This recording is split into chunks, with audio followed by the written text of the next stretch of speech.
So you sing, right? Yes. How did you do last Sunday?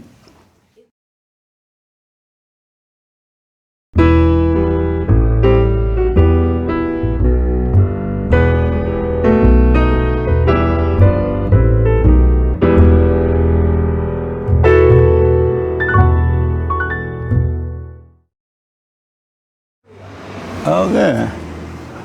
One day you're going to have to perform for us. When do you want me to? We'll set it up. We'll let you know. Okay. Welcome to church. I'm Jesse Lee Peterson. Thank you so much for being with me. You can get involved by going to our YouTube chat line, rebuildingthemand.com, I think, something like that. But you can find it. And whatever your questions, comments are, I can get to them. And good morning to everybody here again. Hi, y'all. So, I have two questions. Number one, where is if you want to hear a lot of lies, if you want to hear people lie a lot, where's the best place to go to hear lies? Where? Oh, hold on for the mic. The news? To what? Tune in the news? The news? Close. You're almost at this other location. This your first time here? Yes. Oh, what's your name? David? Hey, David. Hey. Oh, are you from Sylvester, California? Georgia. Yeah, you sound like that. Yeah. I hear that old Georgia Your sound. neck of the woods, right? Georgia on my mind. You call the show sometimes? I don't. I watch a lot on YouTube. Oh, okay. All right, and this your wife? Yes, it's my wife, Kim. And what's your name? Kim. Kimberly Barber. Oh, welcome. I'm glad you guys are here. Thank you. So you say the news. What do you say? You had your hand, right? I did.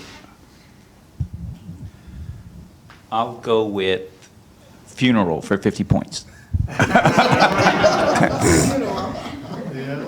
The best place to hear a lot of lies is at a funeral. Yeah. At a funeral. Funerals lie more than the news. Have anybody ever thought about that? You never thought of that, huh? Yeah, you have. Yeah. What do you think of that, Brenda?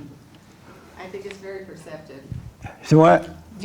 It's very perceptive that you say that, and I can understand why news was close, because a Right. funeral was in the news. Yeah. So it's like, yeah, well, you're going to say bad things about a dead person? Not usually, so. And why not? Why do people lie at the funeral? Even the preacher lie. That's a very good question. I don't really get it, but you don't, I guess because there's no rectifying anything at that point. So, why say something bad about somebody? They can't do anything about it anyway. But don't say anything then at the funeral. I guess it's But there's something tradition. happening that make people think that it's okay to lie at the funeral. Maybe it's that everybody's got some good and bad in them. Not when you're dead. Well, they did have. I You mean, don't have anything in you. most people don't have a completely bad character, and so you just try to highlight the good things about them. So it's really omission rather than lie. But they never say anything bad at all about the dead. Right, it's omission. You just leave that part out. Have you ever spoken at a funeral? I don't think so. I couldn't do it. When both my parents died, I just couldn't bring myself to stand up and talk. I was Right. too upset. Yeah. I've thought about that afterward, thinking I failed in some way, but I'm not. I am a crier. I cry real easily, so it was no point in standing up there and just boo-hooing. Right. That's amazing. Joel spoke at a funeral recently, and I think that's going to be his last invitation. Because he did not lie. Yes, Joel.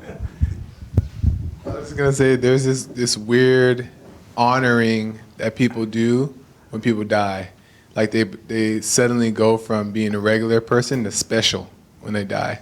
So when you go to a funeral, they tend to think that they have to honor them in some kind of way instead of being truthful. So when you be truthful, there's this pressure on you that, oh, he better not say that. That's amazing. And so when you told the truth at the funeral, was it hard for you to tell the truth?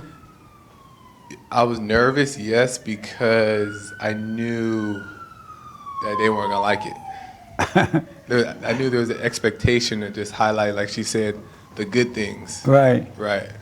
And so after the funeral was over, no one would speak to Joel. They're like, hey, Joel, bye. No one said, congratulations, good speech. Yeah, no, yeah, they were just staring at me. Every time I would walk by, they would stare at me. We don't like this one. That's amazing. Yeah. Yes, Mark. I think it really is a disservice to the dead because everyone knows your line. You know what I mean? When you say, "Oh, he was like Jesus, he walked on water," whatever. People know you're lying.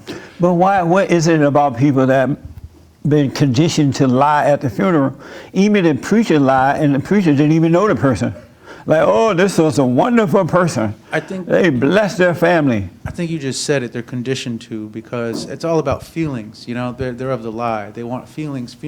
They don't have the truth in them to just say, so and so did this one good thing for me, and I remember that, and that's nice. And, that's it. You don't have to lie. You don't have to embellish. You don't have to. I've been to a funeral before where someone says something and it's not a total lie, and it doesn't have to make you cry. It doesn't have to make you. As long as it's the truth, it's good. Have you ever sat in a funeral and you heard people lying about the dead, and you were thinking, wow, this person, nothing like that? That's what I mean. Everyone knows you're lying. Right. The person saying it knows they're lying as they're I saying wonder if the it. person like hovering over, you know how you come out your body? And you're like standing around there in the funeral, and they're saying all these great things. You're like, wow, I didn't know I was that nice. Who are they talking about? That's funny. Yes, sir. I think in our society nowadays, especially with media being so pervasive in our life, that it depends who they, when I say they, maybe it's media or the public deems as good or bad. And then because I think if, somebody that, the public didn't like, they definitely not hold back. But if they had some sort of like reverence toward them or this idea that they might be good, then you just kind of go full one way of, let's just say good things, you can't bring up anything bad. But even if the person is not a public figure, they still lie at regular funerals. Even at drug addicts' funerals. Drug dealer. Oh, this drug dealer was really a good person.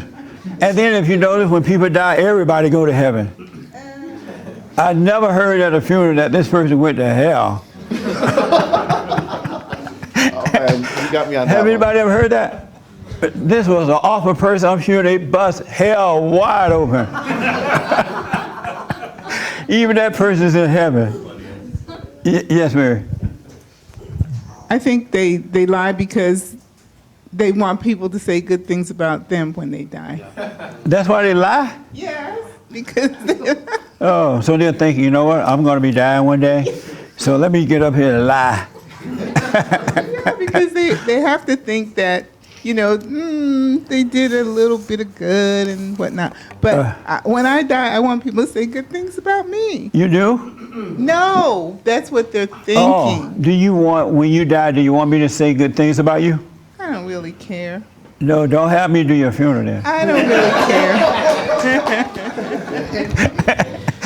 I Well, did the don't have me funeral do for a couple that's a member of this church, and his mother died, the man's mother died, and they came to me to ask me to do the funeral. I'm like, are you sure? They're like, yeah. I said, well, I asked, well, can I be honest? And I say, what's the truth is? They're like, yeah. And so, wow. And so I got up and I said, let this woman's life be an example of what not to do. And then I went on to talk about how awful she was. And the people loved it. They did. They're like, wow, finally somebody telling the truth. I think that's what we should do at a funeral, at least say, learn from this. This person was not a good. I spoke at a family member funeral, and I just told the absolute truth about the person, how awful they were. And then people were like, wow, that's so nice. Somebody finally telling the truth at a funeral. Because this particular person was hated, you know, because he was kind of a bomb-like person. And so whenever you see him coming, it was a guy, you would think, wow, this is a bad person, right? But when he died, everybody crying and how wonderful he was. Even the preacher was lying. And everybody sitting there had to know that they were lying. But they were amening, and this person going to heaven, and the preacher like, I'm sure he's in glory now. I'm thinking, I doubt that. And then they make up excuses, well, you don't know what happened in the last moment. You know, who's going to wait till the last minute and say, God, I'm sorry? I mean, what it is, the mind make up all kinds of excuses. It really does. And so, and the reason I asked, because I saw some of Aretha Franklin's funeral. It was a mess. Wait until you see some of the soundbites tomorrow. A real mess. They carried on like she was an angel sent by God. And Aretha Franklin was a very unhappy person. She could sing well, but she was unhappy in relationships. She lacked character. She was not a good person, you know. And why not say that at the funeral? You know, especially with someone that knew her very well. I knew her. She was never able to overcome. Let this be a lesson. You got to overcome so you can have a better life. Just singing and making a lot of money does not bring peace. You know, you're supposed to try to encourage people, but there's something going on in the mind that you think that you're supposed to honor the dead. You know, I don't know how that's honoring the dead when you're lying in church. You know what I'm saying? There's something wrong with that. Anybody disagree with me? You can disagree, I'm okay with it. You know, even at John McCain funeral, on my show I talked about John McCain, and John McCain was a weak man. He was an angry man. He hated the president because the president said that he was not a hero because he got captured. And John McCain was the one that took the dossier and gave it to the FBI, you know, trying to hurt the president. Why not say, you know what? You're not supposed to hate. Don't try to get revenge. John McCain, from what it seemed, was never able to overcome that. He didn't invite even Sarah Palin to the funeral. She ran with him as vice president. And he didn't invite her either because she's a Tea Party member and all that kind of stuff, right? And so somebody should have said that at the funeral, don't hold on to hate. We're not all going to agree, but at least don't harbor hate. John McCain died with cancer, you know, and cancer in some cases come from hatred. It eat away at you, you know, you're not really healthy. But no one tells the truth at the funeral. And I find that interesting. Had you thought about this before today, Brenda? Like, wow, people lie at a funeral. I didn't think about it. I noted it. It's like, I don't remember him that way. Right. But I didn't think about why would they do it. It's kind of like it just happens and you accept it. As you're talking, it did make me think of something. I know somebody who had a very weak father who was a drug addict and a bum and couldn't keep a job, and the mother ended up divorcing the father. Yeah. And the daughter puts all this stuff on Facebook like he was some kind of saint. Yes. And I'm going, you have a very selective memory of your father that you're putting out there, because that's not the way I remember him at Yeah. all. But I think that's maybe how you get through the pain of having a bum for a father, is you just sort of only try to remember the good stuff. And I think that's what people try to do at a funeral, is just remember the good stuff and just talk about the good stuff. And But say, the well, stuff- that's in the past. And But the stuff they're making up is made up. They're not even really talking about the good part of the person. Yeah. They're making up stuff about the person. Uh-huh. That's not even real. Uh-huh. You know what I mean? Yeah. Well, one of the things that I've noted is I didn't grow up in the Catholic Church, but I've been to a lot of Catholic funerals. In Louisiana, there's a lot of Catholics. Right. And at Catholic funerals, what they tend to do is spend more time talking about the scripture and the lesson in the scripture for that day Right. or that event, rather than they do about the person. They don't tend to go on and on about the person, and I don't know why, it's just something about the way they do it. But they figure that the liturgy, I think they do is they figure, hey, we got a captive audience here. Let's talk spiritual. Let's Yeah. talk, church. And it's very little about the person and a lot more about the message that we get from the scripture today. And I think it goes to what you're saying. Let's use this as an opportunity to say, here's how we ought to be living. Right. And not so much about whether this person was good, bad, or whatever. If the person was a decent person, it's okay to mention that. But most of the time, these people are not decent people. Did John McCain, I don't want to misleading question here. Did he cheat on his wife or something? He left his wife and went and married another woman? I kind of remember something like that. Did anything like that happen? Nobody know for sure? He divorced and remarried. He divorced and remarried this other woman he was with, right? Right? And it was a big mess about that at one time. I wasn't paying a lot of attention to politics when that happened, but something like that went down. And that should have been mentioned. Don't leave your wife and marry another woman. It's not good for the children. It's not a good example. Why do it? But the Christians just go along with that too. It's so amazing. We got to change it. And so I have another question. A caller called into my show, a woman. Oh, James, you got something for me, right, before I move on? And who do I want to answer this? Yes, James. Somebody in James the has on his watermelon shirt today. Watermelon. Yes. Right, he's a little racist. I had on my monkey shirt. Did you see my monkey shirt? Wasn't that a great shirt? And my monkey had bananas. So I went all the way. We were not monkeying around on Friday.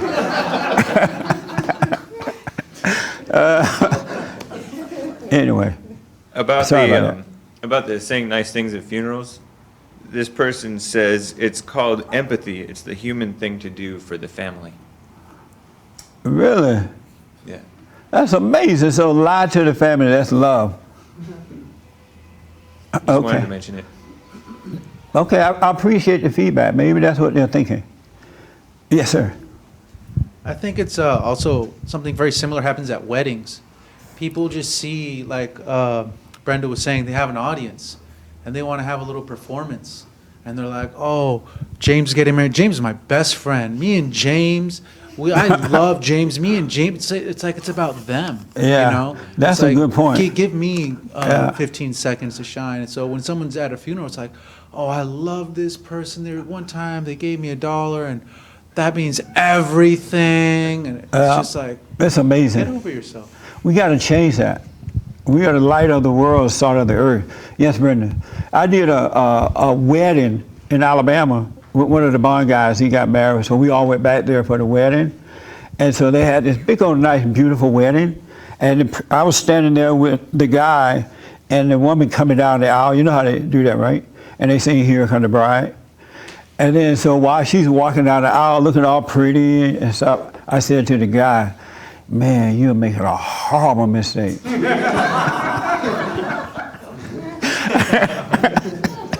I said to him, you really didn't think this through. He's like, what? Are you serious? I'm like, yeah, man. I'm like, this is not gonna work. He's like, oh, and he was like sweating to get all nervous. He's like, are you serious? Why didn't you tell me this beforehand? And this is why the woman is coming down the aisle. And then, so I said, I'm just playing, man. But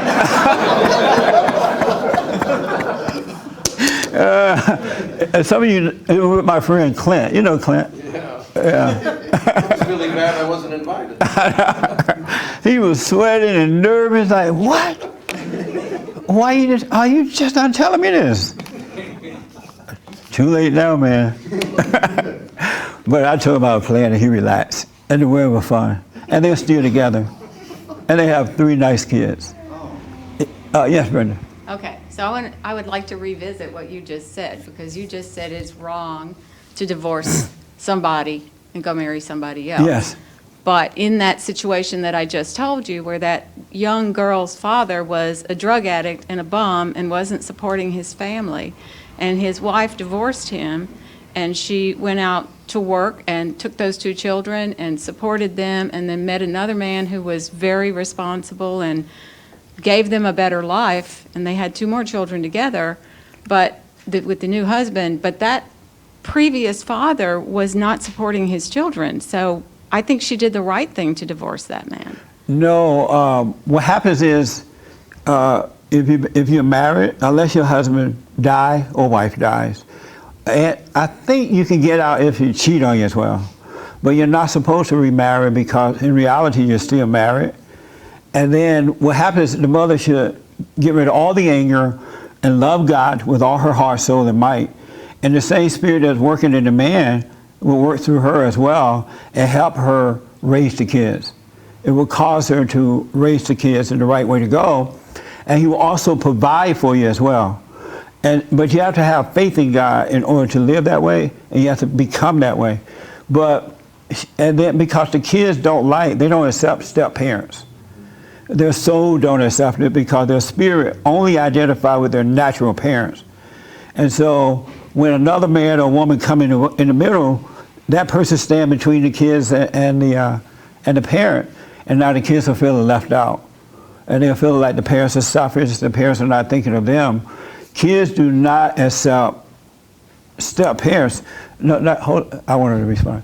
And sometimes it could be a decent man or woman. It's not like all step parents are bad people. It's just that the kids so only identify with the parents and not an imitation of that. And I think a lot of women don't realize that God will work through them to raise those kids. Because it's not the man that's raising the kid, it's the spirit of the father that's in him. And it's working through him to raise the kids. Okay, so let's put aside the stepfather. For the years that she was with the first husband, Right. she is living in squalor with a man who is buying drugs and using drugs in their home. Right. You think she should stay in that home with those children? No. So she should leave and go on her own? Right. She should have gotten out of the situation but not remarry. But divorce? Should she divorce him? I would not have recommended divorce either. Because if anyone should do it, it should be him, since he's the bum. And that way it's on him for getting the divorce, because if you apply for the divorce, then you're going to suffer for it. Because you're breaking the spiritual law. Okay. That makes sense? She should have gotten out of that situation, moved on with her life, but not divorced. Because he may change. Who knows? You know, some people do change, right? And plus she's still married to him. Okay. But not stay in the situation. Okay. What do you think about that? I'd have to think about that a while. It's not in agreement with what I think, but I'm willing to consider that. But you can't go back and undo what you've already done. So a lot of people have been taught over the years that if you're creating a bad situation for your children to live in, that it's better to get out of it and than to keep them in a bad situation. Right, but not divorce. Well, That's the only thing I'm saying. What it is, we have been taught by the world in such a major way we don't even realize. Christians live like secular people do. yes. They live there's no different in lifestyle with Christians than they live with the secular people. They're influencing us rather than we influencing them. And we're supposed to influence them. They're not supposed to influence us. So the reason that you may be thinking that way, and a lot of people do, because they have the mind of the world rather than the mind of God. Right. And the world is all messed up. I've run into a whole lot of men and women who are living together. And when asked, well, why are you doing this? They said, well, everybody else are doing this, or just what I see. And so they don't even think about it. These young people are not thinking because they don't have really good, positive, right kind of Christian examples. And the parents are going to church every day, and their kids are shacking up. And the parents don't care. In many cases, the parents would take the boyfriend or the girlfriend with them on a vacation. And in some cases, they're living together in the same house, praising Jesus. If I had just thought about living in the house with my girlfriend, my grandmother would have beat me up and down the road. in the cotton field and out the cotton field. She would have been like, are you crazy? Boy, come here. Then I would, if I had just even had the thought of it, she would have beat me for thinking it. Because you don't do that as children of God. And parents don't allow, parents have to set the example so the kids can see the right way to go. What kind of parents live in a house, okay, son or daughter, bring your boyfriend on in, y'all shack up right here. It's better than doing it in a car. And accept that. I don't know how to live with that kind of stuff. Even in my worst days, when I was a lowlife, I would not be able to handle that. I wouldn't let my kids live in the house with me, or even take them on a vacation with the boyfriend or girlfriend, unless they stayed in a separate room way on the other end of the hotel, and you stay right here. You know, that's what we have to do. We can't live like the world. That's what the world pushes. That makes sense? Yes, it does. Yeah. But it's a food for thought about if you're in a bad situation, get out the situation, but don't divorce. Yes, it is. Because just think how much that would do for the kids to know my mother got out of the situation. She did not divorce my father. She still provided. She didn't talk about him. She had love for him, but she took us out, and we're doing fine now because she loved us. She didn't bring another man in the house. You know, she was there for us. Right. Because the only reason to get married anyway is for children. And so if you already have children, why marry again if you already have children? You know what I mean? I do. That makes sense? Yes, it does. And it's in the scriptures not to do those kinds of things. We read about it, but we don't live up to it. It's amazing to me. And that's why the Christians are as miserable as the children of the lie is, because they're living and thinking the same way. Right. They don't have a renewed mind. Okay. Well, I think a lot of it stems from people get married too young. And, Yeah. and so for some reason, and they're putting it off a lot longer now than they did when I got married. Yeah. I was not even developed in knowing who I was the first time I got married. So how could I know who would be a good partner for me? And so... Not partner, husband. Husband, okay. Partner is gay. Okay. Okay. So, a good husband for Yeah. me. And then when you're See, in that's it... another word the Christians picked up. My partner. So whenever they say that during the interview, I'm like, are you a homosexual or something? It's my husband or my wife. It's not my partner. That's the world way again. And the Christians pick it up and they say the same thing. You got to pay attention because we're being deceived. Right? Very valid point. Yeah. I was just trying to say that I was so young, and then after a few years, when you figure out, oops, I made a mistake here, this is not really the person I should have married, you're looking at another 60, 70 years of living with a mistake. And so I counsel people don't get married for a long time, you know. So if Be you wake sure. up and realize you made a mistake, because in that fallen state, we all make mistakes. We don't come together with the right person in a fallen state. Should you stay in that situation or get out of it? Well, what I just heard you say is you should stay in it. Yes. And you stay there because, in all honesty, nobody is with the person they should have been with. But in that fallen state, it's based on emotions and so-called love, so you're going to end up getting with the wrong person. But if you just realize, this is my fault, I was blind, I could not see what I was getting into, I'm wrong, everything changes just like that. Now you can love that person, you can live with that person, everything changes. And it's so amazing how that is. Even when you get in trouble, let's say you steal a car. How many people stole cars? You about to raise your hand? He started to raise his hand like, no, I don't want to be the only one. How many people smoked pot this morning? No potheads? But anyway, you drive down the road, you stole a car. And now the cop is coming, right? Rather than freaking out and trying to get out of that situation, stop, hold your hands up and say, Mr. Cop, I was wrong. Yes, sir, I stole this car. The situation changes just like that. It really does. And I tell kids that when you get in trouble and your parents have, they catch you, just say, yes, I was wrong.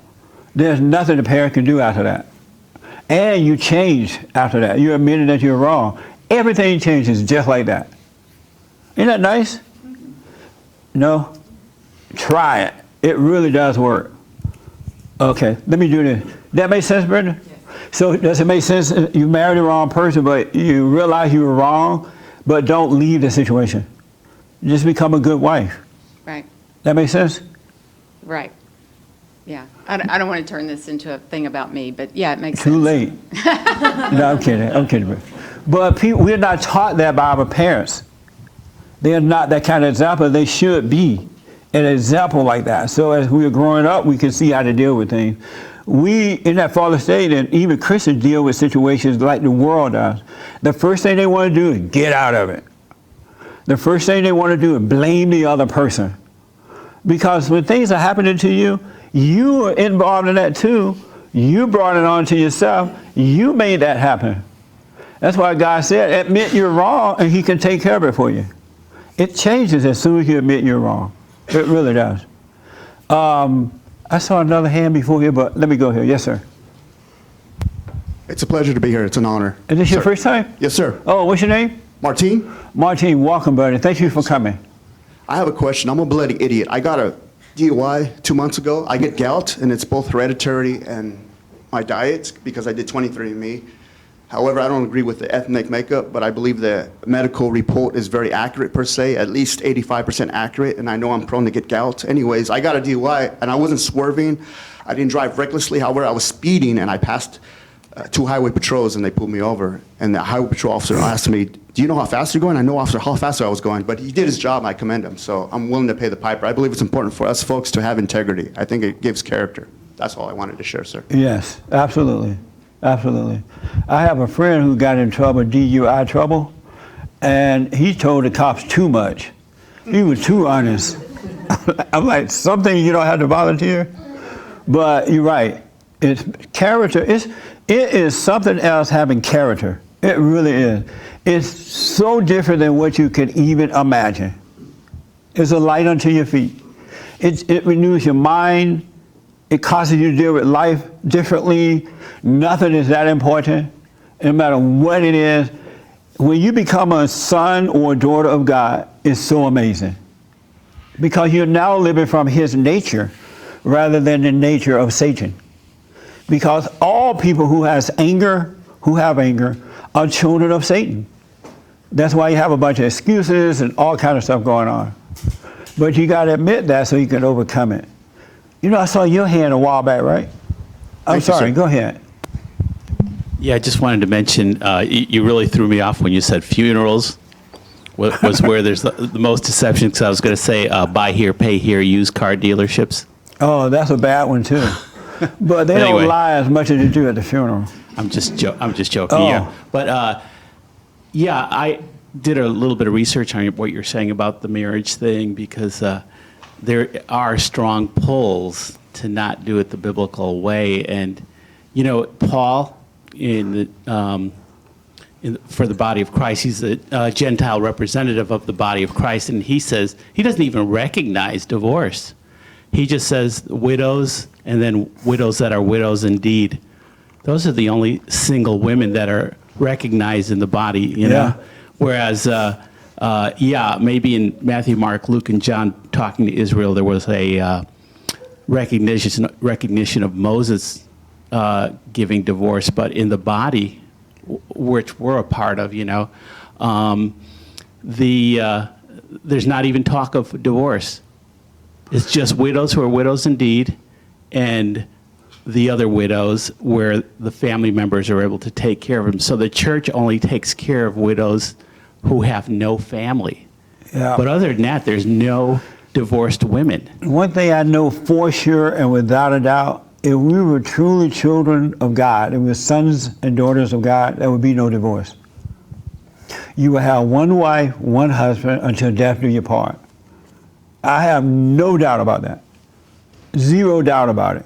Because in him, you have perfect love. And can you imagine a husband and wife with perfect love? Why would you want to separate? And we have arguments, it wouldn't be personal. You'd just be screaming and yelling, but no big deal. The love, in his love, it never changes. No matter what happened. It never, ever, ever, you can curse and carry on, but the love stays the same. And that's why we got to return to him. Really. And you can do it. Christ came, made it possible, you can do it. And it's simple, you don't have to pretend, it just is. It's just like living for Satan. It's so amazing. Meaning that you have no other choice but to be controlled by him. Then you're controlled by God. I was talking to my cousin, one of my cousins yesterday, and he truly believed that he made choices. I'm like, you have never made a choice in your whole life. Never made a choice. But we'll get to that another day. Yes, sir. Thank you for having me, sir. I was talking to my mother, and my mother and my father separated a year ago, and I thank the Lord that they waited till I turned to 18 to get that going. And I was trying to explain to her that back in the good old days when boys were boys and girls were girls, if there was any complications in the marriage or like a divorce or becoming a widow or a widower, you would have to go to the church and become a monk or a nun, basically dedicate your life to God. And that's exactly what they would do back then. I see. Like if you were like, I don't want to be with this person because of drug addict or because of whatever complications, they would say that's okay, but you have to dedicate your life to God. That's interesting. There's no exceptions, and that's why people became nuns and monks. I noticed that during the wedding ceremony, the couples make a promise to stick with each other through thick and thin, but they don't really mean it nowadays. They just playing. And I know that for sure because I've done weddings, and then the couple broke up real soon, and I asked the wife, why did you break up? You said you're going to stick with this person through thick and thin. And they were like, well, I didn't really mean it. I didn't know it was going to be like this. But you're supposed to know it's going to be like that. Whenever you come together with another person, you're going to have some disagreements. There's no way around it. But if you have the right kind of love, it's going to work out. It really will. All things are possible if you believe, if you have faith. All things is so amazing. And today I want to get into how to have faith. I got to ask this question. And who do I want to ask? I'm going to ask a woman first and then a guy. And if the guy disagrees with the woman can beat him up. The young lady in the stripes in the back. Why would you pick me? Because you're so sharp today. Oh, is that what it is? Yes. Thank you.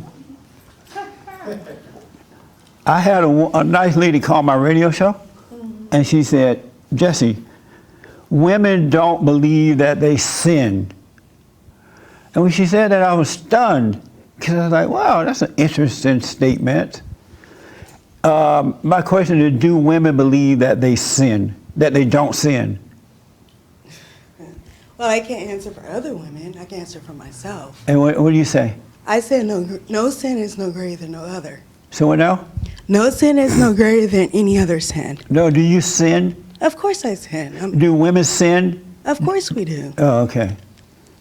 Who think that women believe that they don't sin? All the women haters. Man hating women. Oh, so had you thought about that one, Brenda? I don't know why I'm talking. You're sitting there. You look like the light today, so you're ready. Have you ever thought that women believe that they don't sin? I've never thought that, no. Have you ever heard a woman say that she sinned? Oh, that she sins? Yes, I have. Oh, yeah? So you think most women, not all, I'm sure there are some like that, you think most women believe that they sin? I believe that, yes. Oh, okay. I hadn't heard it in so long, it stunned me when she said that. It shocks me. I can't even imagine why she would say that. Amazing. I'm not going to let you speak, Mark, because you'll take away all her imagination. What do you think? Do women believe that they sin? That they don't sin? I think a lot of women think that they're victims. And That's a point she made too, I think. I believe that I sin. I feel a lot of guilt from past situations, but most part, I think women think that they're victims. That's what she said, because she said that women are like the blacks. Blacks believe that they're victims, and so do women, and as a result, they don't believe that they sin. That's the same point she made. Very good point. Very interesting. Isn't that an interesting point, Brittany? It is. Yeah. I love this meeting. We're thinking today, huh? Yes. Yes, Joel. Just to go off of that, I think women, just my opinion, think that they're more logical than the man is in their relationship. Interesting. What do you say about that in the gray shirt? Do women think they're more logical than men? Well, I think, no, I'm just kidding. That was the first response in my head. I was like, well, I think no.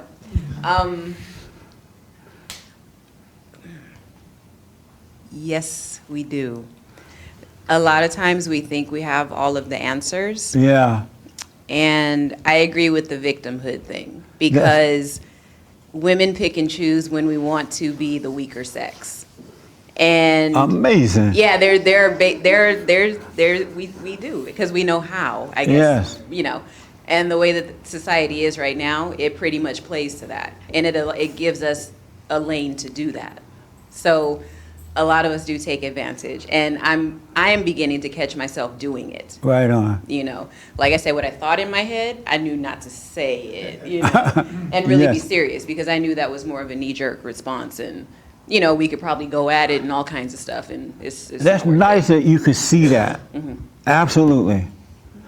That's amazing. Yes, sir. Yeah, something like on the other side of what she was saying.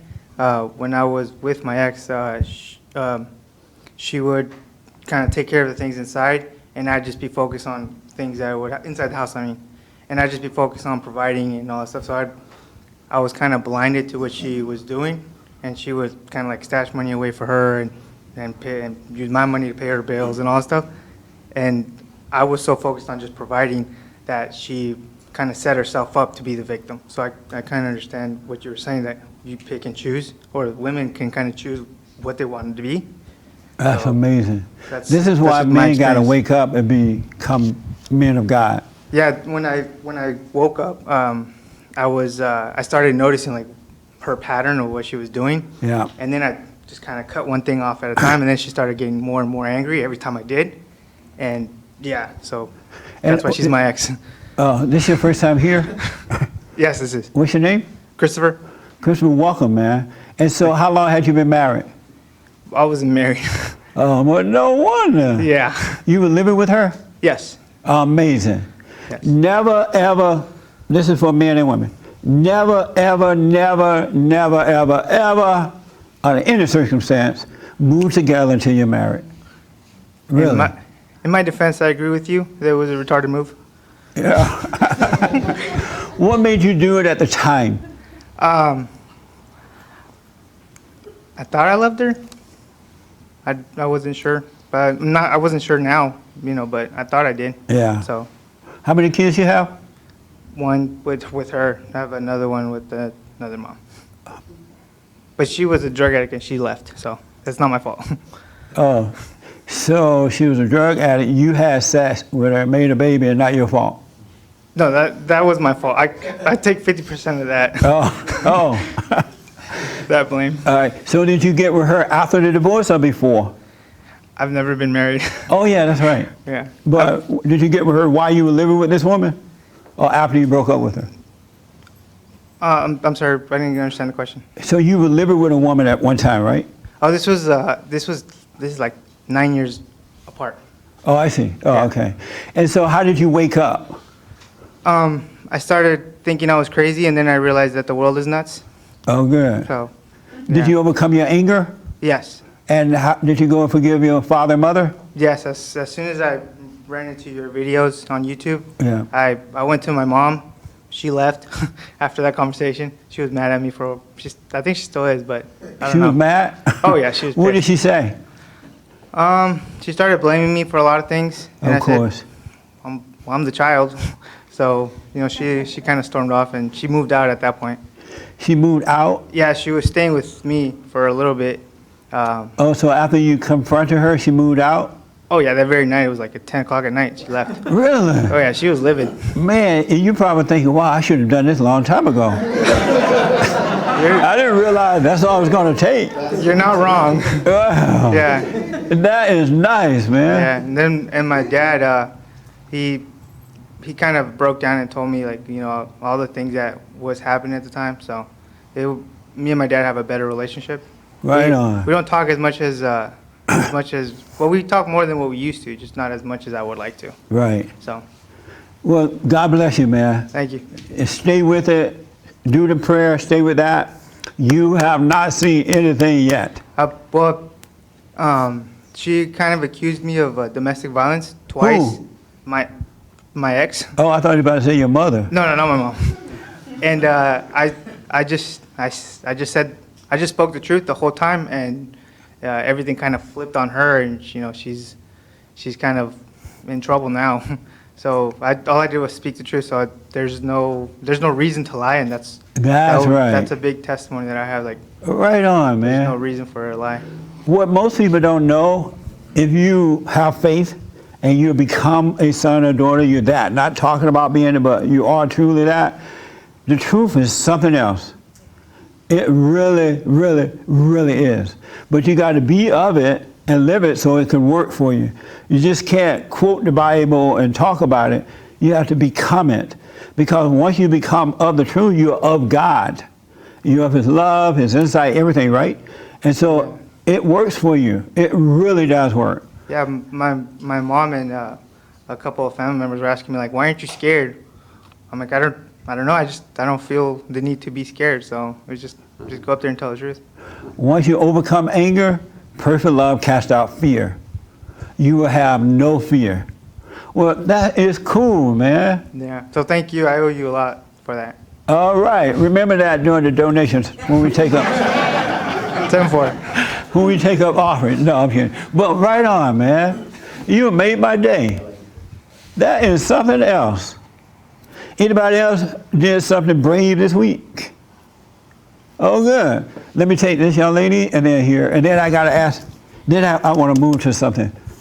Well, there's this thing that had happened at Boys and Girls Club in Pasadena where they had asked me to write something for Dove. And I was like, okay, let's just do it. So it was asking me, what do I think about, what's the definition of beauty and how do I define beauty? So how do you define what? Beauty. Beauty, so oh, okay. I just wrote a little thing, and then a few days later, the head of the Boys and Girls Club came up to me and said, Speak a little louder for me. The head of Boys and Girls Club. You know how to yell, girl. The head of Boys and Girls Club, he had asked me to talk to him in his office, and there was an email, and they had chose me to be on a magazine cover or a ad campaign thing. And so they asked me to write more questions, and then when I got home and I talked to my dad and my mom, we decided not to do it because of our beliefs and how we don't use Dove, and how Dove is like, it's owned by so many people and owned by the big media companies, and we don't believe in that. So that's why we turned the thing down. That's amazing. And you told them that? Yes. What did they say? They said that they were wowed by my responses, and that's why they chose me. But they said that they what did they say? They appreciate how we said that we weren't going to do it. It's nice to have good parents. It really is.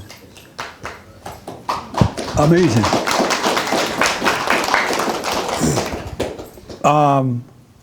I got to do this because they're going to yell at me if I don't end on time. Can you turn to that scripture where it says, I can do all things through Christ? So let me tell you why I brought this particular one. I want you to know this without a doubt.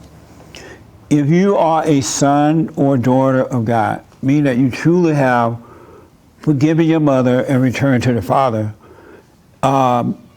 your mind is renewed and you never doubt, right? And because you never doubt, there's nothing that you can't do. And there's nothing that you cannot overcome. And the reason I brought this up, I was looking at Dr. Phil's show, and they had this woman on there who, oh no, it wasn't Dr. Phil. It was some kind of investigative show. And this woman had been traumatized. You know how we all go through trauma, right? And the expert was telling her that you're never going to fully overcome the trauma, that it's going to always be with you. How many people believe that? And I'm glad, because I want you to know that there's nothing that has ever happened in your life or will happen that you cannot overcome. You can overcome all things, but you got to be of God, not just going to church or reading the Bible and claiming to be a Christian. You have to be renewed, right? And when that happens, all things are possible. So all the little traumas we go through while we were kids, you overcome those and forget about them. You don't even think about them. They don't, and when you want to share it with someone, to think about it almost like you're lying because you have no pain from it anymore. It's as though it never happened. And so you can overcome all things, whether it's a rape or whatever.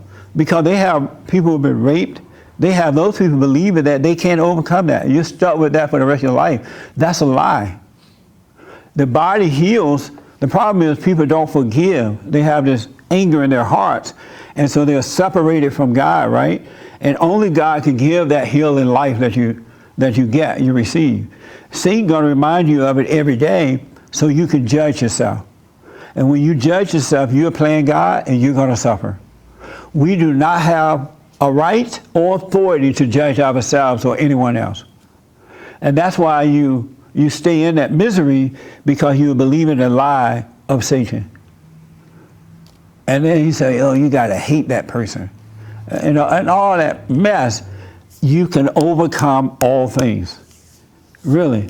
That's why it says somewhere in there, it says, old things have passed away and everything is new. There is no yesterday and there is no tomorrow. You are a right now brand new person. And you don't have a past.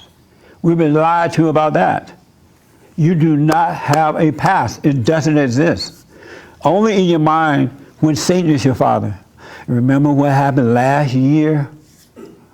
Yeah, I do. I was riding a horse and I fell off the horse and the horse threw me off, and I hate that horse. And that was like when you were 10 years old, right? And it's just Satan reminding you of that. When you fell off that horse, you was falling off the horse in the present. Once that happened, it ended. It doesn't exist anymore. Really. It's this illusion of a lie coming from your father, the devil, and then all of his children doing what they should be doing, deceiving you. Really, really, really deceiving you. And you mentioned how you have guilt sometimes, right? It's not God causing you to have that guilt. It's your father, the devil, reminding you of remember when you did this wrong, right? And the moment you believe him, you judge yourself. And now I feel like, and some people like feeling guilty because they think that makes them feel sorry for what they've done. Guilt is not a sign of being sorry. It's not. It's a sign of judgment. Judging yourself. To just know that you were wrong and to admit that you were wrong is all you need to do. You don't need to have feelings with that. God does not give you feelings with doing wrong. He just wants you to see that you were wrong, and that's it. So don't judge yourself. That makes sense? Yes. I'm sorry. I want you to pay attention that the voices that are telling you these things about what you did is not from God. It is not from you, because God wants you to live. He's not holding any grudges. And the moment you admit that you're wrong, it's over with. It doesn't even exist. And so don't judge yourself. That makes sense? Yes, it does. Do you know how to stop doing that now? Through the silent prayer. Yeah, but don't listen to any thoughts about what happened yesterday, Right. because that's not God reminding you. What happens when it floats through your head? Just let it float. Just let it flow. Okay. If you free your mind, the rest will follow. Look at Ernie laughing. How many people heard that song? Yeah. Let me hear it. Hit a note for me. Oh, here, my brother. See? That's all I know. Let's do it on the mic, because they didn't hear you out there in the big one. You're becoming a star. You're being discovered today. Free your mind, and your mind will follow. He trying to sound black with it. Free your mind and your mind. It's if when you free your mind, the rest will follow. That sounded lovely. Yeah. James, you know it, right? Yeah. Brittany, you heard that song, right? If you free your mind, the rest will follow. I'm telling you, when you doubt every thought, everyone, the rest will follow. Life is easy. It just happens. It just open up. It just happened. It's so true. And I'm telling you this because I'm living it, and I lived away in that fallen state before with fear and doubt and uncertainty and worry. And I even tried to kill myself over a woman. Can you imagine? Suppose I had killed myself, I would be dead all this time and missing out on real life. And the woman going on with her life. But Satan had convinced me that it was worthy of death. I had lost my God. Isn't that amazing? Anybody else try to kill yourself? I'm the only one? Oh, good. One more. It's nice that it didn't happen, huh? I was weak at it. Yeah. Honestly, I wouldn't be here. Yeah. I have 5 different ex-fiancés, and I drank a lot of alcohol, did some heroin. And luckily, God has a plan for me. I don't know what it is. You know, I'm being diagnosed with PTSD, traumatic brain injury. I'm a Purple recipient. I was deployed in Iraq, Operation Rocket Freedom. So if I had 5 different women, I would kill myself. No. Maybe I should have killed them, but I didn't want to get caught. So I'm just kidding, though. No, it's seriously. Are you doing my prayer? I need to learn it. I'm just really honored to be here, sir. Yeah, I'm glad you're here. And, do the prayer yes, and come here for some counseling, all right? Yes, sir. Thank you. Come here, we'll talk. One day at a time. Yes, Thank you. absolutely, man. One day at a time. Thank you, sir. What else? I wanted to do something really fast here. Tell them about your great job, man. So I recently got a new gig as a behavior therapist for children with disabilities. So I'm working at elementary schools, middle schools, and eventually high schools. Yeah, it's something that I've been wanting to do for a long time, but when I was in that fallen state, for some reason, it just never happened. Lo and behold now, I wasn't even trying. It just kind of came to me now, and I'm really thankful that I got it now in this state of mind that I'm in right now, so I could help out as much as I can. And the kids and everybody getting better as a result of you waking up, right? Yeah, I mean, one thing I've learned is just being there in that environment. It validates a lot of the things that we talk about here. Most of those kids, I would say 90, well, not all, but 90% of them come from broken homes. Yeah. Dad's not around, and they're just angry. Yeah. Don't let anyone tell you that anger is good. It's not. And don't let anyone tell you that you can control anger. You cannot. It's a spirit. And we can't control spirits. We are a spirit. You can't control it. So stop trying to control it. Relax. And it'll work itself out. Have no opinion about it. And it'll work itself out. It really will. When you drop having opinions about things, life is easy. You want to become a living being. Really, and let it just work through you. Isn't that right? Yes, sir. And it's so nice, huh? It's, again, I tell everybody this, it's almost like I'm not even trying. You know what I mean? It just happens. And the beauty is, God does not want us to try. He made it clear, of ourselves we can do nothing, and of ourselves we know nothing. We're really dummies who can't do anything. But the ego wants you to think that you can, and the ego children are trying to deceive you to make you believe that you can, and you end up on drugs. Because that's why you start judging yourself for not being able to overcome. If you want to overcome your situation, have no opinion about it. Whatever it is. Have no opinion. Don't judge it at all. If you're in a bad relationship, just wake up every morning and just look at this person like, wow, this is interesting. How did I end up with this one? But I'm fine with it. And it'll work out. It really will work out. Okay, let me do this real fast. The young lady here, and then I got to take James. Yeah, you had your hand, right? I did. Okay. I'll be very quick. Because we had a discussion last Sunday about my going to forgive my mom. Oh, yes. Yes. Did you do it? I did. Amazing. And Did she move remember, out? remember how last week I was projecting that onto her? Like, Yes. she's going to go off. And she didn't do any of that. But I might have manipulated her a little bit. Because when I walked into the house, I'm going to be honest, now that I think about it, because I was feeling very brave before, while driving down there. And I actually listened to the recording before, Right. not to try to think too much about it, but Right. to say, okay, remember what you're going there for.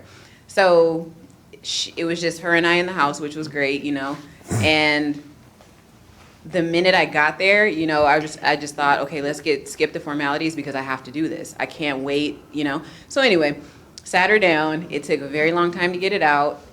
I was choked up, but I blurted it out. And the second I, just let her know, I want to apologize to you for resenting you. Everything just loosened up. It was so crazy. She kind of had a confused look on her face. But when I went into the things that I resented her for, I really did explain to her, all this was my interpretation or my reaction to what I saw, because each one of my siblings, we all had a different upbringing. And we all, even though we were in the same home. So I just explained that to her. And the best thing I think as far as the response that she had for me was that, like, oh, okay, you recognize that I'm human. And I thought, okay, she's trying to find a way to say the same thing that I'm saying in a way. And the fact that she didn't flip out was like amazing. So she took the time, she told me about things that she saw in her life and how she interpreted, what her ideas of marriage were and having children. And she was so open, where the last time we tried to have that conversation, she was just combative. But she really let me in, and explained some things. And it felt so good. Right on. It did, You're yeah. And I free. felt kind of silly for being scared at the end. I said, why was I so scared? Jesse was right. Yeah, it's so amazing that as adults we're more afraid of the mother than we are the father. Because it's the mother that we really hate. And we yearn for the father. So that's why we're not as afraid of the father. But because whomever you hate, whomever you're angry at, they control you.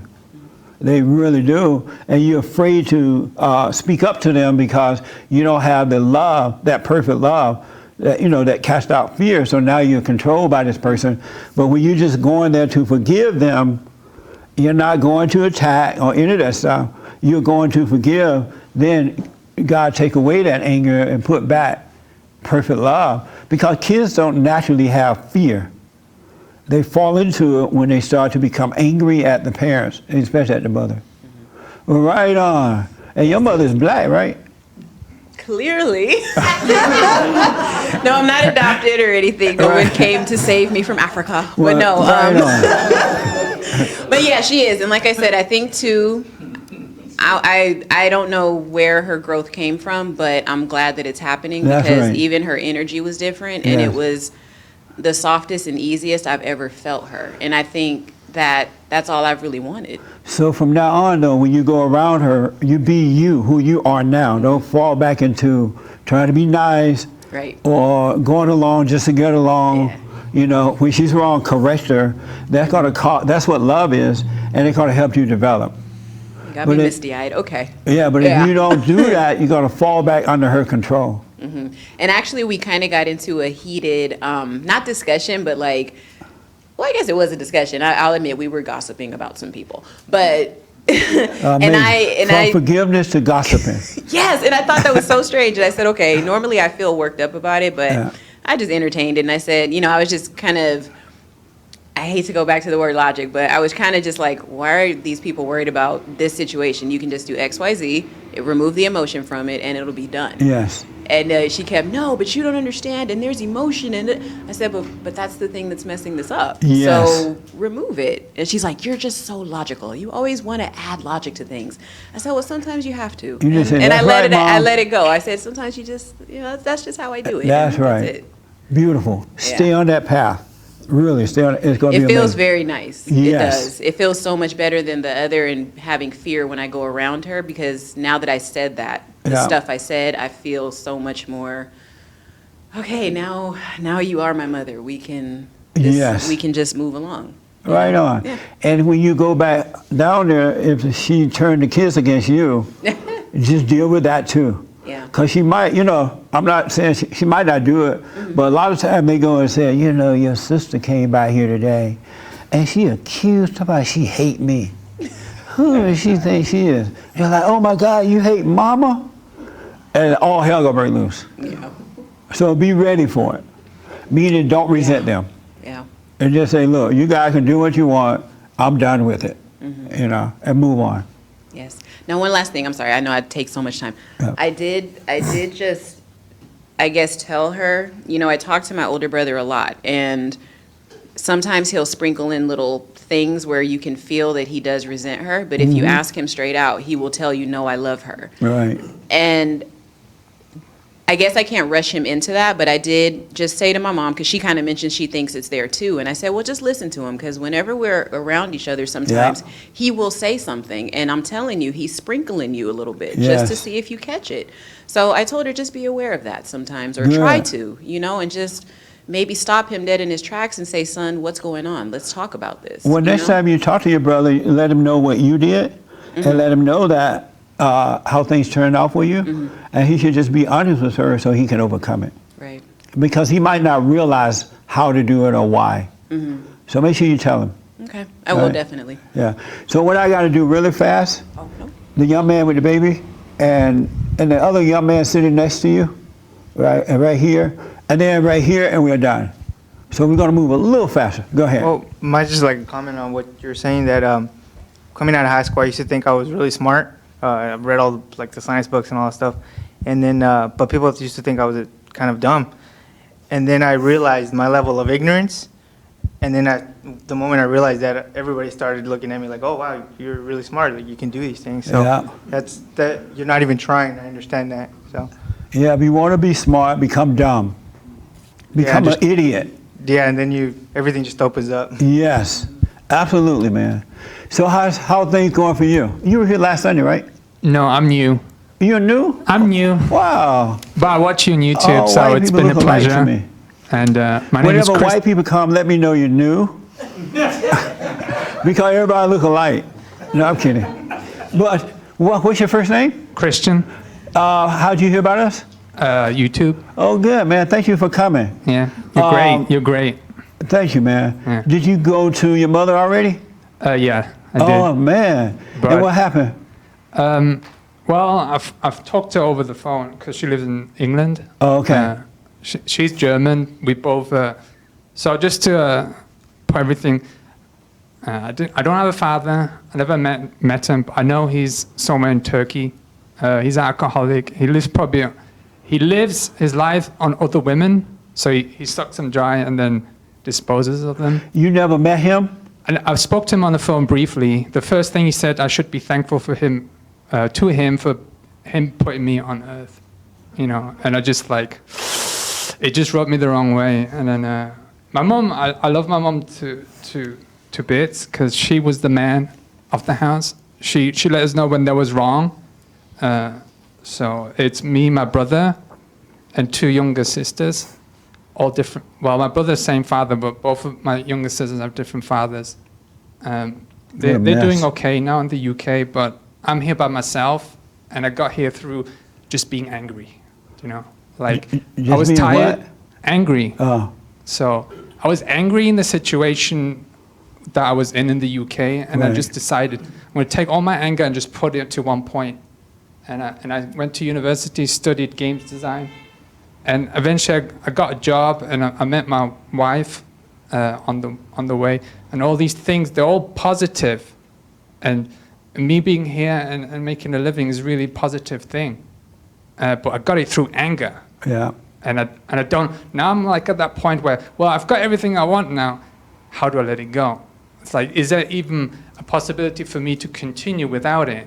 Yes. So I'm you can tell I'm scared about it. Right. So I just, You say you went and forgave your mother? I did. And what did you forgive her for if she was okay? I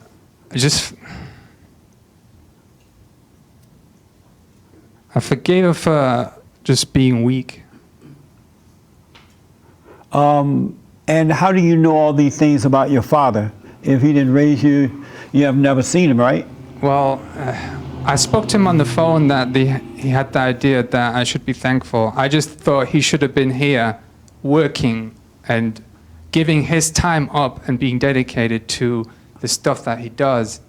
And so the one time that you spoke to him, then he said, "Hi, son, I'm an alcoholic. I chase women, and blah, blah, blah." How do you find out all those other things about your father? Those were imposed by my mom. Yeah. She told me all kinds of stories and crazy. Amazing. She made him look in the worst light, but I saw some pictures where he's around women, so I could kind of see it would be true. No, you still can't see.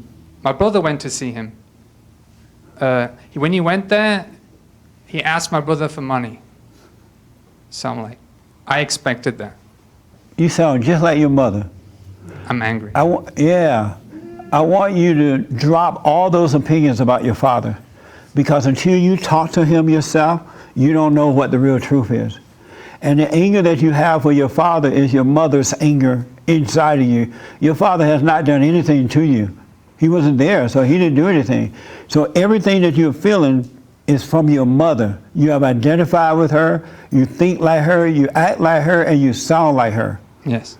And so, and now that you're married, I urge you to drop that. I don't want to sound like my dad either. But no, you want to sound like you. I want you to become you, but right now you're your mother. And so drop that judgment of your father until you talk to him to find out what happened. Your mother was wrong for telling you all that. And now you hating your father, you don't know anything about his life. You just know going by what she said, and she could be lying or partially telling the truth. My brother went there. He's 1 But year still, older. it has nothing to do with you, though. He came back worse. No, but you going there, you coming back better because you're going to forgive your father. Your brother didn't forgive his father. That's why he came back worse. I don't know where he is. He's somewhere in Turkey. I have no relation to Turkey. I don't even speak the language. I consider myself as German. Can't you call him? I wouldn't know where to begin with that. But do you see that the way you feel about him is the way your mother feel? Yes. You see that? I do see that. Yeah, that's what you need to overcome. I will try it. I try to do it more spiritually Tell your than mother she was physically. wrong for telling you all that stuff. She might have been, yeah. No, she was wrong. Okay. Because look what she's done to you. She put me here. I'm here because of her. But that doesn't mean, but she's still here with you. I'm thankful for that. No. She lives inside of you right now. You're not yourself. Yeah. And you're thankful for that? Yes, because I'm here because of it. No, beta. You're a beta male. It's nice that she sent you here, but you got to overcome her, because if you're married, you say you're married, right? Yes. You have children? No. Don't have any babies until you work this out. I know. Because your wife going to walk all over you. Is she already walking all over you? It's getting better. Oh. Listen, man. And I know it's getting better.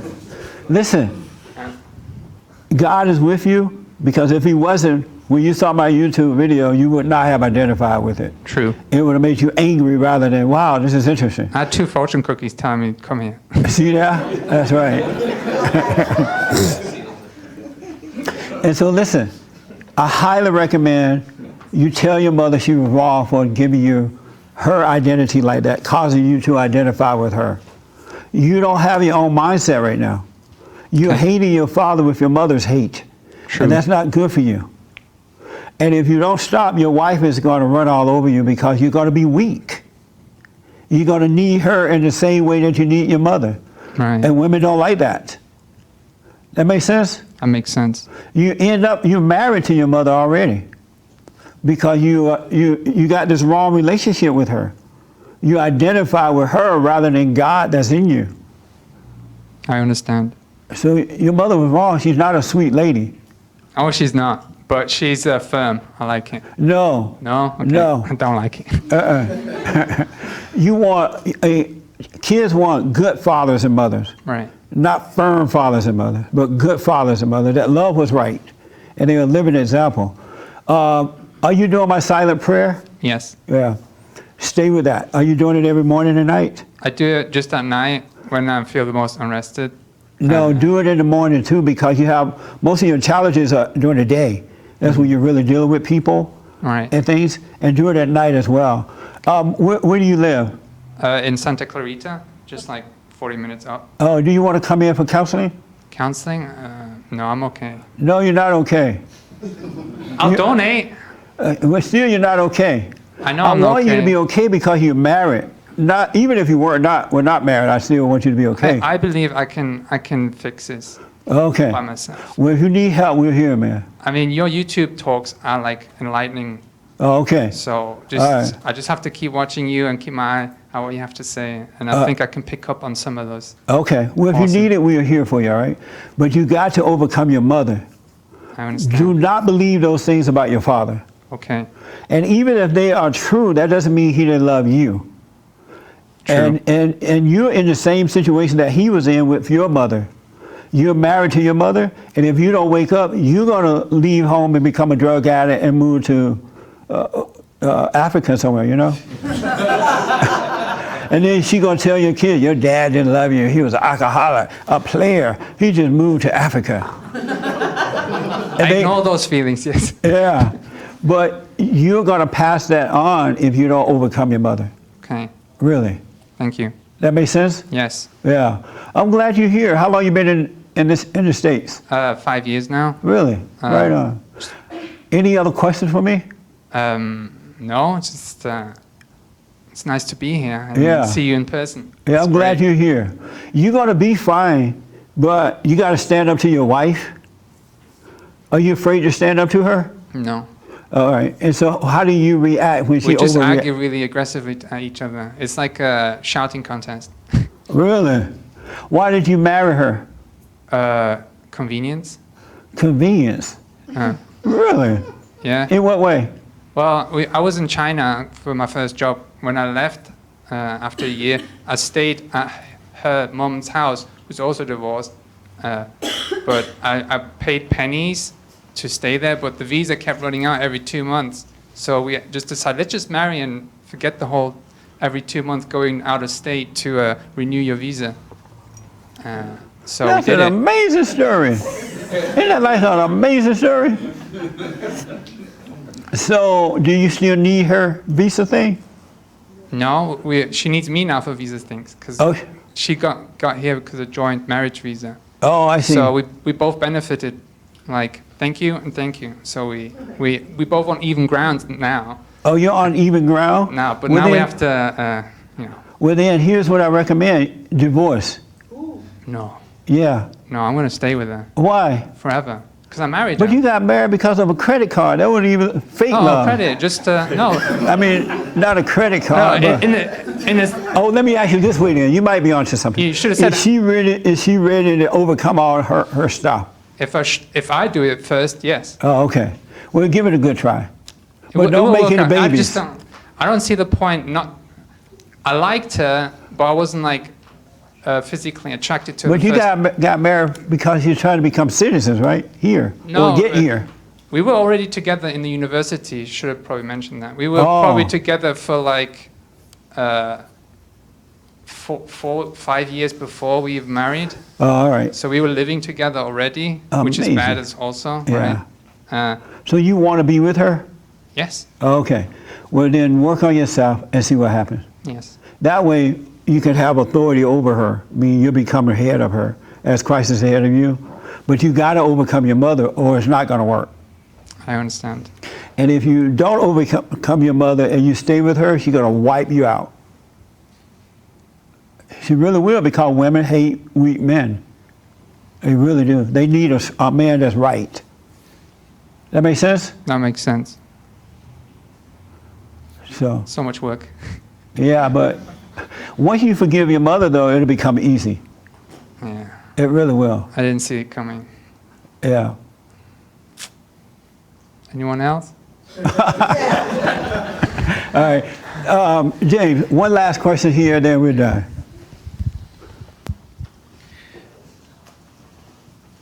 Rin Tin Tin asked about guilt. He said, don't you need guilt to keep you in check so that you don't become a bad, remorseless person? No. If not, how do you make sure that you don't sin? People who have guilt become bad, Remorseless. remorseless people. Really, that's what caused you to become that way, because you're judging yourself. You're playing God, and all you're doing is feeding your father, the devil, to make you do it even more so. So no, you don't need guilt. You just need to admit you're wrong. I'm wrong. That's all you need. And really know that you're wrong. Believe, see that you're wrong. You don't need, God doesn't judge you like that. What sense would it make for God to make you feel guilty? He doesn't have to operate like that. He's all love all the time, and he never make you feel guilty. That's Satan doing that to you. God understands you're in a fallen state. He knows how you got there. He knows why you are doing what you're doing. He doesn't need to make you feel guilty. He wants you to be free. And a guilty person is not a free person. That's what keeps you in your hellhole for so long. You're judging yourself. You have an opinion about it. So no, that's not from God. It's not going to help you at all. Now, when you get past that and you just realize you were wrong, Satan's going to tell you, oh my God, now you're doing these bad things and you don't even care. You don't feel anything about it. He tried to get you to judge. Don't judge. That make sense? Does that make sense? Anybody from Georgia? Georgia, oh my mind. That makes sense? In perfect sense? Do you judge yourself? I'm getting to the point where I'm not. If I get a thought in my head, I push it out. Right on. Just let it pass. Let it pass. Even if you did steal the cookie from the cookie jar, just know I should have taken that cookie and drop it. Right. Even though it's the last one. Even though it's the last one. It was a good last cookie. And when your husband say, where is that cookie? I don't know. I thought you ate it. Really, don't judge and your life will change. It really will. God loves you. He's not a judger. He really is not going to judge you. And those people who are suffering, they're suffering because they're listening to the wrong God. Really. And he's making them suffer. He made a promise he's going to kill, deceive, destroy, and kill.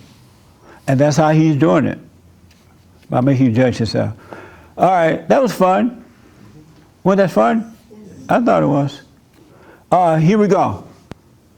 We have counseling service. We have the best counseling service on this side of heaven.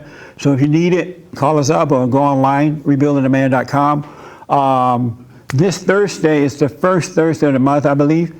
And we are, what are we doing? Men's meeting.